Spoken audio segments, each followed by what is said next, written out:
Hello my lovelies, welcome back to my channel.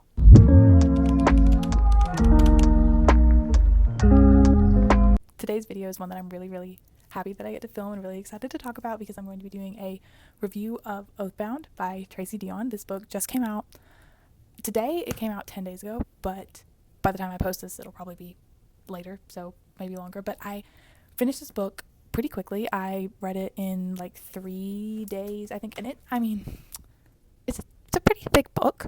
I think it's around 650 pages. Since I've read it, I've really been itching to talk about it, and I immediately, as soon as I finished it, went to YouTube and searched up OATHBOUND book review. Couldn't find any. No one had posted any yet, and I found that really upsetting, so I said, you know what? I'm going to post one. I got y'all. Disclaimer, this video is not by any means going to be spoiler free. This is going to be absolutely chock full of spoilers because I'm going to be talking about literally everything that happened in this book and what I thought about it, at least the parts that stuck with me. This is for if you've already read the book and you just want to chat and discuss it. This is not for if you're looking forward to reading the book and you want to know, is it good, is it bad? It's good. You should read the series. But that's not what this video is. This video is sorry, my cat's in the way. This video is for if you have already read OATHBOUND and you are looking for a space to chat about it. Here we are. So without further ado, let's get into it. I wrote on my little notebook here some pointers, little notes that I wanted to talk about. So first of all, my rating of the book. I rated OATHBOUND 4.75 stars, and that's great, just shy of 5 stars, almost perfect. For reference, I rated Legendborn 4 stars, and I rated Bloodmarked 4.5 stars. So I did think the series got increasingly better, but I thought it started out great too. I am very stingy with my ratings. I don't give out 5 stars very often, so 4 stars is a really good book. 4 stars means I really enjoyed it and would recommend, and anything above 4 stars is really good, and this was 4.75, so I definitely think it was really good. The only reason I didn't rank it 5 stars, because while I was reading, I thought it was going to be 5 stars. The whole time I was reading, I was like, okay, this is 5 stars, this is perfect, wouldn't change anything. Then we get to the ending. I didn't like the ending, I'm not gonna lie, and we'll get into that later, because that's one of my notes to talk about is the ending, but the ending kind of made me mad, and so I lowered my rating to 4.75 because of the ending. The first thing that I have in my little notebook that I want to talk about is the prologue. I thought it was interesting that the prologue was so long. Like, we had a prologue that was 6 chapters long. I've never heard of a prologue being multiple chapters before. I thought that was really interesting. I do think that everything that happened in the prologue was necessary to the story and important and played a role, but I don't think it needed to be a prologue, if that makes sense. Like, nothing about the writing in it was wrong. All the content in the prologue, good. I just thought it was weird that it was a prologue instead of just being the first 6 chapters of the book, but, to each their own. You do you. No hate, Tracy. I love you. I would marry you. Kiss the ground where you walk on. But yeah, that was my kind of dilemma with that. I just had sort of a little, interesting moment with that. But let's talk about some high points of things that actually happened in the plot. Follow the perspectives. We get the perspective shifts. I love dual point of views, and I love that we got so many different point of views in this story. I thought that was incredible because different things were happening to different characters at different times, obviously, and I think it was really great to get to hear from all of the different characters, almost all of them. I really loved William's chapters. I love William. He's one of my favorite characters, period.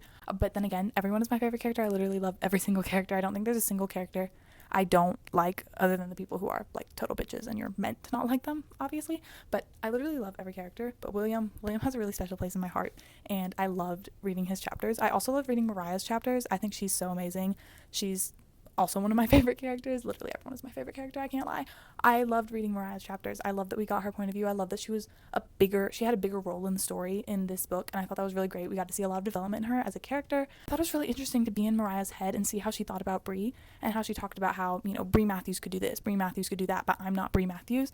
And I thought that was a really interesting perspective because, in the other books we get primarily Bree's perspective, and Bree knows that she has a lot of skill, but she doesn't think that she's as good at using her skill because she's never been trained, so she feels a lot of like insecurity and disconnect from her community because she hasn't been able to like harness her root craft in the way that she should. And I thought it was really cool to see that, like, from the other point of view, like Mariah felt the same way about Bree. Mariah felt jealous of Bree, but she loved Bree so much and she still felt jealous of her, and I thought that was really cool to see. I loved that was included because that's so like real and honest, and I just loved learning about Mariah as a character. I thought that was incredible. Moving back to William's chapter, can we talk about William and Lark for a moment, please? Not gonna lie, I was sensing some tension between Lark and Sel at the end of Bloodmarked, and I was like, no way, that's crazy. Needless to say, I was wrong. That was nothing. There was nothing happening there. So, my bad for that terrible prediction. But William and Lark, I was not expecting after reading Bloodmarked, and I love them. I wish we got to have more of them. I really, really don't think there was enough about William and Lark in this book. I think we definitely needed more because we got all of the scenes of them maybe before they fell and then while they're falling, but we never got the scene of like, we didn't get a kiss. We got Lark calling William sweetheart, and that's all we got. And that was really, and it was in a moment of like tragedy and despair. And it's like, I wanted to see them have their little happy moment, have their little kiss. And I'm assuming they're together. I'm assuming that was what was, what's the word I'm looking for? What was hinted at, what was written between the lines at the end. I'm assuming they're together, but I really wish we could see them actually being together. Like we could have that confirmed, strictly, like set flat out. They're in love and they're going to be together forever. I wanted to know that. But I thought they were really sweet together, and I really, really loved their scenes. I like Lark a lot as a character. I think he's funny and witty, and I think that's I think he compliments William really nicely. And that's good because William deserves some happiness. My boy William never gets a day of peace, and he deserves some happiness. So I'm glad he found that with Lark, I think. Now, let's get into some of the more what kind of stuff. Her forgetting everyone. What? I literally had to close my book and be like, oh my god, this is not real. This is insane. I cannot believe that she doesn't remember anyone. Forgetting people is obviously like age-old plot line. It's been around forever, but I'm gonna eat it up every time. I like when we forget and then we have to remember. And it was just so incredibly like gut-wrenching, but also like gut-wrenching in an interesting way because it was like she worked better and she was better at harnessing her magic when she couldn't remember them, and that was like painful, but also like I'm proud of her, if that makes sense. Like it was really conflicting to read about that. I think as soon as we kind of figured out that everyone was going to be going to the auction to get the Shadow King's crown, as soon as the pieces started to fall in place, I was like, oh god, this is gonna be insane. They're all gonna run into each other. It's gonna be Mariah, Bree, Zoe, Nick, everyone, Ava, all in the same place, all at the same time. And like before it even happened, just when they were like hinting that it was going to happen, I was on the edge of my seat. I was so ready for that encounter, and it did not disappoint. But backtrack real quick because I mentioned Zoe. I love Zoe, and I'm so glad that we got to see some trans representation because Legendborn as a whole, the whole series is great with representation of all sorts of different kinds, and I'm really glad that we got Zoe as a character. I think she was so incredible, and I really like her line that she said where she said something along the lines of demons don't care about stuff that doesn't matter, or like humans only ask the questions that don't matter, like whether we're identical or fraternal or about my Adam's apple or whatever. And I thought that was such an interesting like concept. Like the demons don't care what you are in terms of your sexuality or your gender. They just, either love you or hate you, regardless of that. Hate you most of the time. It has nothing to do with that. And she was saying that was like the flaw of humanity, and I thought that was a really, really good take. I really liked reading that and hearing that from her. I love Zoe. She's so badass. I literally love her. Elijah, on the other hand, I have mixed feelings about, but we don't need to get into that just yet, at least. Not yet. It's okay. Back to the plot line I was talking about, the auction. Okay, the fight scene.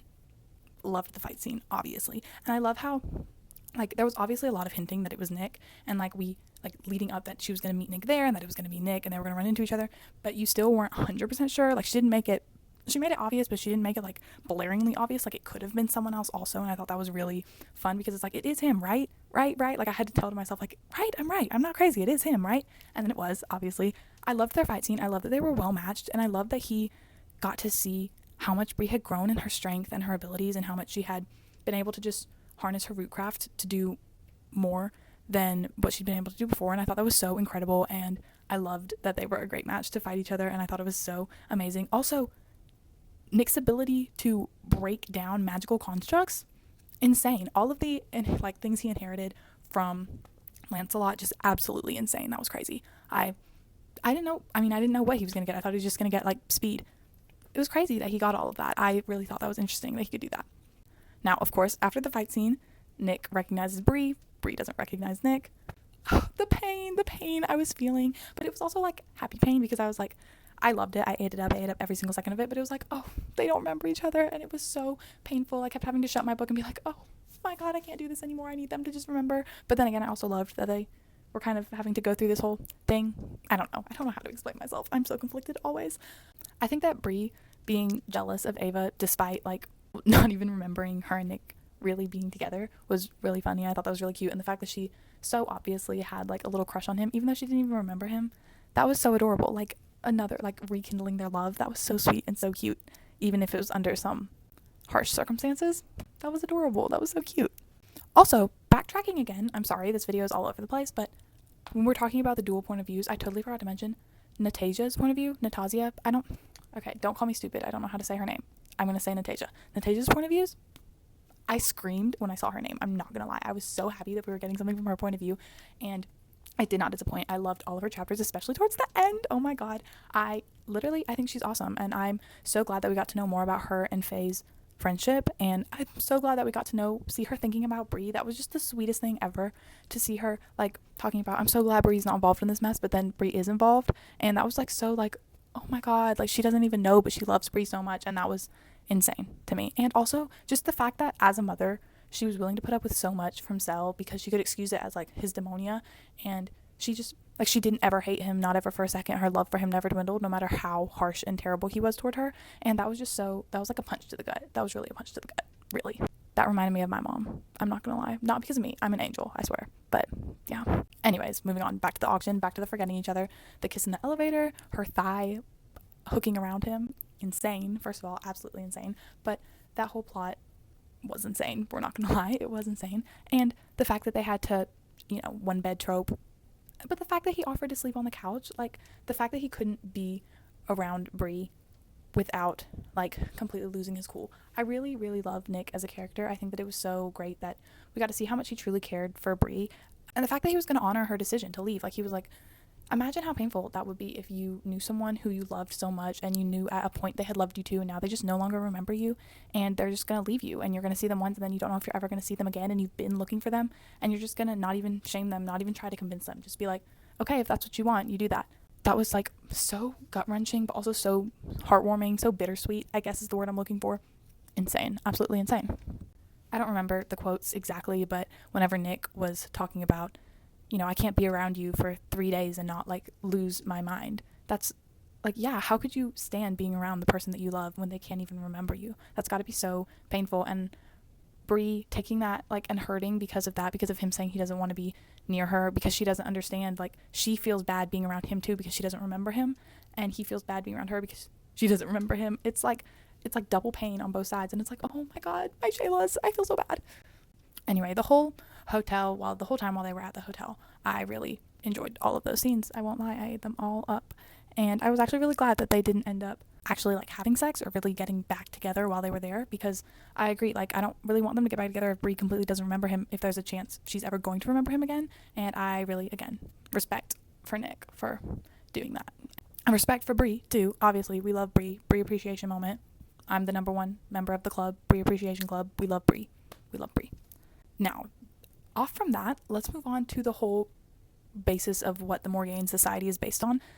That was also wild. I was not expecting that. I think the whole magic system in this whole series is like never anything I was expecting, but the fact that they took a piece of the crown and like put it in themselves, that freaked me out. I'm not gonna lie, that was insane. And the fact that Nick did it to himself, also completely insane. I admire, again, his reasoning for doing it, because he wants to do everything for Bree. He wants to protect Bree, even if that means laying down his life, and we love him for that, but also like, you're insane for that, like what the heck. And that was kind of Bree's emotion. I really resonated with Bree there when she was like, do you want to die? Like, are you okay? What is going on? Also, again, backtracking, I'm sorry, but hearing more about Nick's childhood and about the abuse that he went through as a kid at the hands of his father and the people who were supposed to be looking at him as, their king. Oh my god, that packed a punch. And hearing it through William feeling guilty, oh my god, that was gonna absolutely destroy me. And I like that we got that insight into his past, and I really think it did add a lot of depth to his character. And just, oh my god, why is everyone in this book so traumatized? Everyone. No one is safe from the trauma. The society has got to stop traumatizing their children. And, being racist and misogynistic and all the other problems that they have, because they have so many problems. So many problems.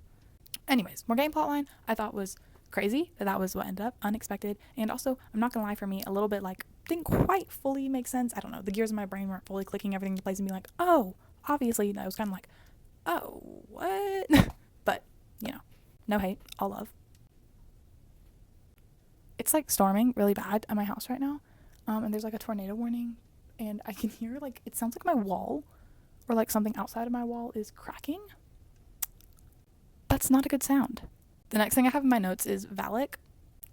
Valak. I love Valak. Again, I love every single character. I can't lie.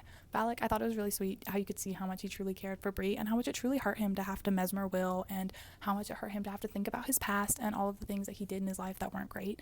And just his development that you see, not that he was developing in these books, but just that you can see how much he developed from before the time before the books take place to now when you meet him. It's like, I think that was really sweet to see his development. I thought it was really sweet just how much he cared for Bree. He obviously cared about her very much, and I thought that was really nice to see. Let's talk about Cell. I've always had, a little bit of mixed feelings for Cell. I won't lie. I love Cell. You're my king now, Cariad. I love him for that. I also hate a bully romance. I absolutely hate it, which Cell wasn't really a bully. He just, thought that Bree was trying to murder his king. Understandable, I guess. But also, I wasn't fully on board, but then I was on board. And then I was so mad in this book because they never had a sweet little moment together. And I was like, oh my God. But also, wait, backtracking again. Nick saying he doesn't care that Cell and Bree were together because he just wanted them both to be happy, even if it was at his own expense. Oh my God, the pain, the absolute pain. I could, like Bree's pain right there, listening to him, Nick's pain saying it. I could feel it too. If whatever that freaking demon's name was, I forgot his name, was sitting right beside me, he could eat up my grief too. He could. My Kalaz, I think that was his name, something like that. He could eat my grief too, because I would be grieving as well. I was grieving. I really was. I really just need Bree and Nick and Cell to all just be a super happy little throuple. Why does she need to pick one? I hate love triangles. Let's just keep them all together. They'll be a throuple forever for the end of time, and they all love each other. Because they all do love each other. That's the truth. And they need to all end up together right now. Actually, right now, Tracy, where's it at? Okay, that's all I'm asking. Now, the ending. Let's talk about the ending. First of all, Alice. Oh my God. On one hand, I understand Bree's decision completely. She needs to finally choose herself for once. She's always put others before her. And now this is something that's so integral to her entire being, her soul, literally. It's literally her soul. Like, she needs that. And even if it's at the cost of her best friend, like, it's something that she needs to do for herself. I understand that. On the other hand, Alice is my favorite character. Okay, I get that I've said that about multiple characters, but I mean it for Alice. Alice was my favorite character, and I was so mad when she went in a coma. I was so mad when Arthur possessing Bree hurt her. Oh my God, it made me lose my shit. And then Bree's just gonna let her die. But also, again, no hate to Bree. I understand her decision completely. I probably maybe would have made the same one. Actually, I don't know what I would have done. I can't lie. I have no idea what I would have done. It doesn't matter because I hopefully will never be in that situation. But Bree was, and she made the choice that was best for herself, and I have to respect that and admire her for that. But also, oh my God, Alice. I miss my girl, Alice. I hope she's okay. But I literally hated, here's where we are with the ending. I hated that we don't know. I hated that there was questioning, is Alice okay? Is she not? Because Mariah said we're going to find a way to save her, but even she didn't sound confident. Even she didn't sound like she meant it. So, is Alice dead? Is that what we're supposed to assume? Is that what we're supposed to gather? Or are we still going to save her? I don't know, but I need to know. And then my other problem with the ending is not anything that happened. Like, I don't think anything that happened at the end really made me, not like it. I think what didn't happen made me upset, if that makes sense. So, first of all, Cell being the Shadow King's descendant, fine. That makes sense, I guess. I understand it. I'm glad that he didn't die. Even though maybe he freaking should have died because they told him, don't touch the crown, you might die. And you know what he did? Touch the crown. I don't care if you're part demon. That was just stupid. Stupid. Absolutely stupid. But, thank God he didn't die. I just wish at the end we had got to see more of a thing going on. More of his sort of reunion with Nick and his reunion with Bree and them talking after he kind of got over his demonia. Is that what happened? Did he get over his demonia in the end? I don't fully understand. I think that's what happened. I want to know what happens after. I want to know what his reaction is to being back together with Bree and back together with Nick. And I want to know what that means for the dynamic between Bree and Nick. Because obviously we have that scene with Bree and Nick and we know that they're together. I guess. I don't know. They're not labeled, but they're, obviously together enough. And now what does that mean? Now that Cell's back, what does that mean? Where does he fall into it? I really wanted to know. I really wanted to have a sweet little reunion moment. And I didn't get that. And I was so disappointed. But obviously not that disappointed because I loved the book. So can't hate too much. I just kind of wish there was more. I wish there was more. And when I read this, I was under the impression this was the final book in the series. I think it was originally meant to be the final book, but then it's not. I don't know what the whole deal. But anyways, I thought it was the final book in the series. So when I read the ending, I screamed, threw my book across the room, was so mad. I didn't actually throw the book, guys. No harm was done. But I was so mad because I was like, what kind of an ending is that? That didn't tie anything together. What's the deal with Alice? What's the deal with Selby and Nick? Are they going to be a throuple? I need them to be a throuple. I don't know what's going on. Kind of made me really mad. And then I did a Google search and found out that apparently there is going to be a fourth book. So all of that screaming and crying was for nothing. I mean, I still would have liked it to be wrapped up a little bit more, but if there's a whole nother book, I don't know, something needs to be in the plot for a whole nother book.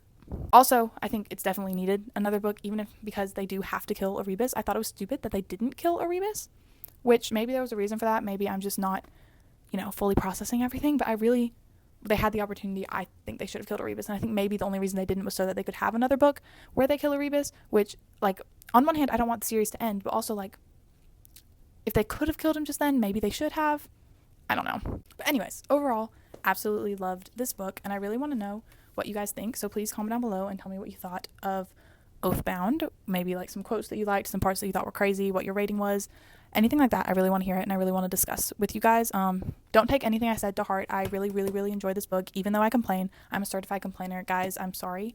I loved this book. It was almost 5 stars. It was 4.75. I really, really loved it, and I love Tracy Deonn, and I think her work is incredible. And there we go. That's all I have to say. So I'll see you guys next week. Bye.